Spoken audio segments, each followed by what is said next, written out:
औज़ुबिल्लाहिमिनश्शैतानिर्रजीम बिस्मिल्लाहिर्रहमानिर्रहीम। बच्चों, हमने आज जो पढ़ा है, कल जो हमने पढ़ा था about the westward move and wheat cultivation, आज हमें पढ़ना है द वीट फार्मर्स। एक्चुअली कल एक दो दिन से मुझे कैमरा मैक्स की सेटिंग में कुछ प्रॉब्लम हो गई थी। आज इंशाल्लाह आप देख सकते हो, आपको क्लियरली सब दिखेगा जो मैंने वहाँ पे बोर्ड पे लिखा है या जो मैं लिखने वाला हूँ या बताने वाला हूँ, वो आप सुनेंगे भी अच्छे से और देख भी पाएंगे अच्छे से। Today our topic is about the wheat farmers. It's 22 August 2020 and we will talk about the wheat farmers, how they develop their cultivation about for wheat, how they produce wheat more and more, and what was the consequence, what happened to them, how dramatically their lives changed from being poor to being rich. ये सब चीज़ें हमें आज पढ़नी है। From the late 19th century, there was a dramatic expansion of wheat production in the US.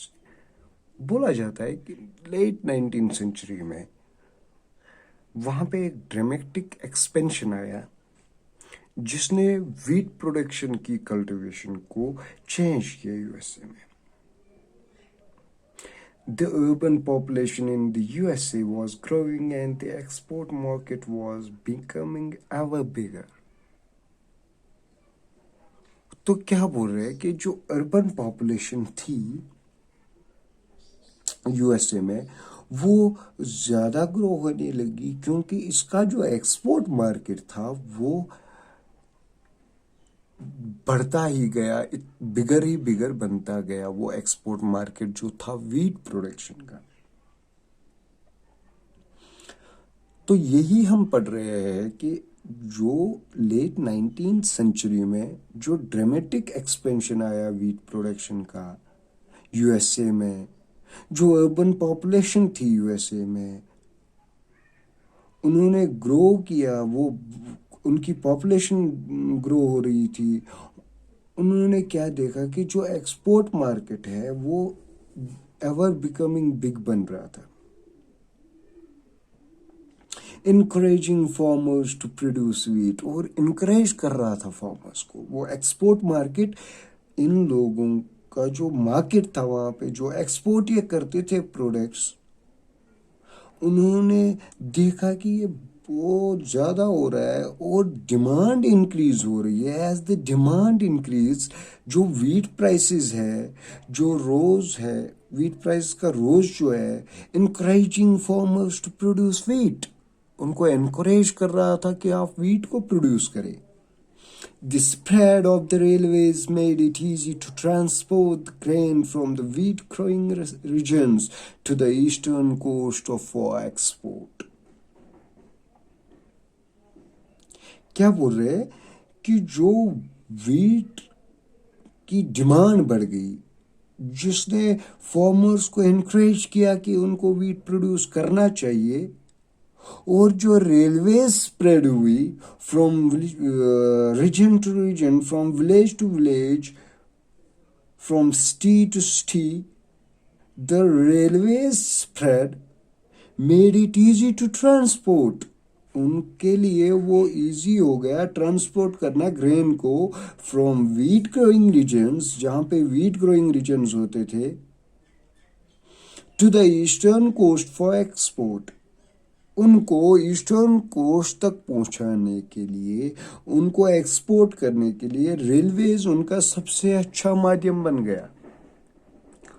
जितने भी उनके वीट ग्रेन प्लांट्स थे, कल्टीवेशन थी वीट की, जो भी ग्रेन्स उनके पास कल्टीवेशन हुआ करती थी, उसको एक्सपोर्ट करना it will not be easy if they don't have any transport facility. अगर उनके पास कोई ट्रांसपोर्ट फैसिलिटी नहीं है, वो अपने वीट ग्रेन्स को एक्सपोर्ट नहीं कर सकते टाइम पे, तो उससे ये असर पड़ जाता कि इनकी जो प्रोडक्शन है वो कम हो जाती, इनके लेबर्स बढ़ जाते, इनको वेजेस देना पड़ता, ये चीज़ें इफेक्ट करती।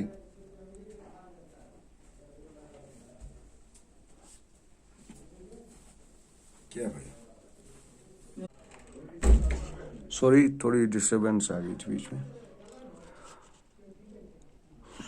तो क्या इनके लिए इजी नहीं रहता है? इनको they may have to give the high wage to the labours, तो उनका जो प्रॉफिट अर्न होता वो उनके काम में ही लग जाता, तो वो कमाते क्या?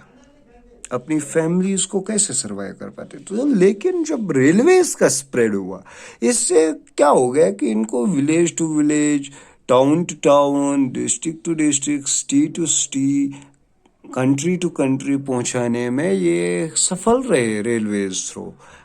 ग्रेन्स, जो वीट ग्रेन्स थे, उनको स्प्रेड करने में, उनका एक्सपोर्ट करने में ये सफल रह गए।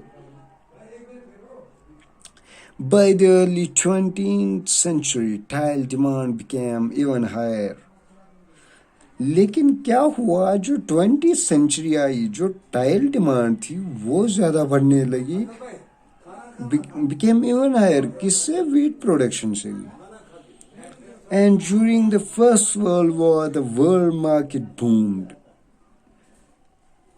और फर्स्ट वर्ल्ड वॉर के दौरान जो वर्ल्ड मार्केट में बूम हो गया, मतलब बूम्ड मीन्स इंक्रीज ही हो गया वर्ल्ड मार्केट, प्रॉफिट में सबसे ज्यादा होने लगा।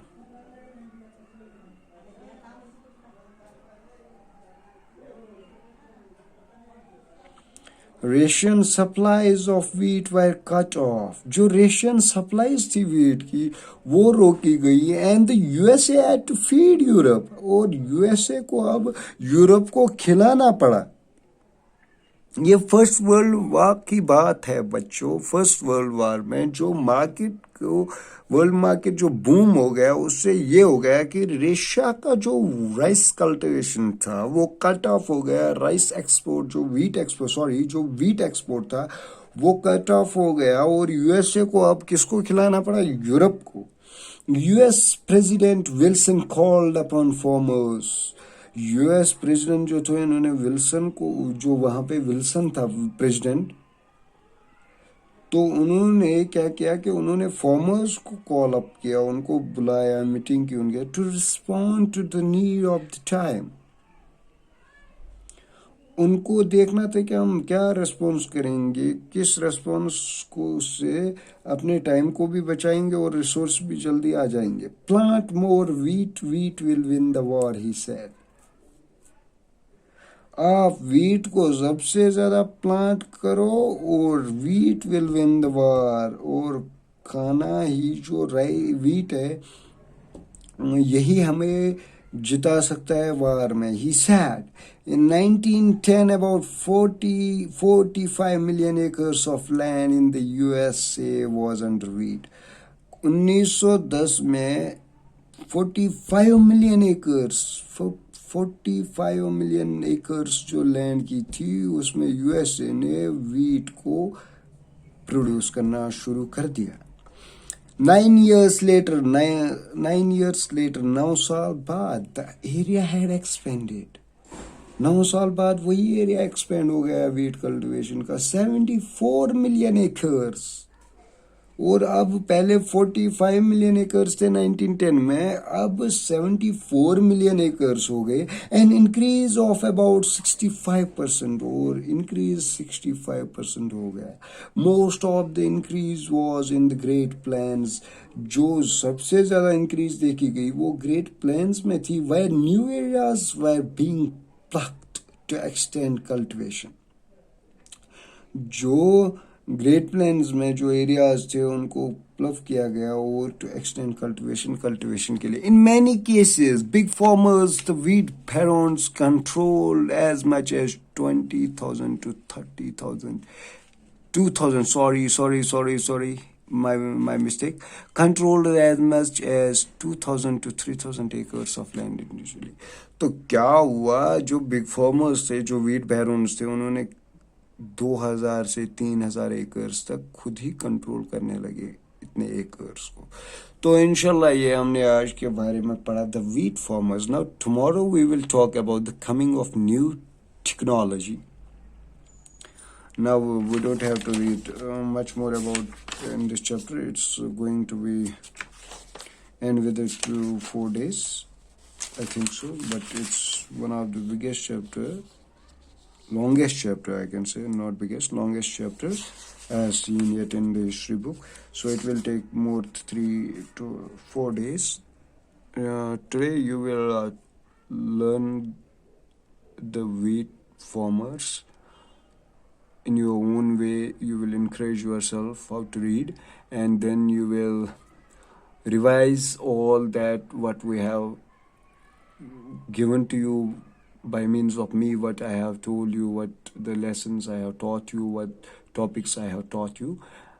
You will revise them, and you will revise each and everything in the book. Also the activity block.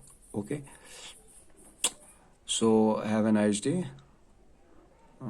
See you tomorrow. We will discuss another topic, that's the coming of new technology. So have a good day.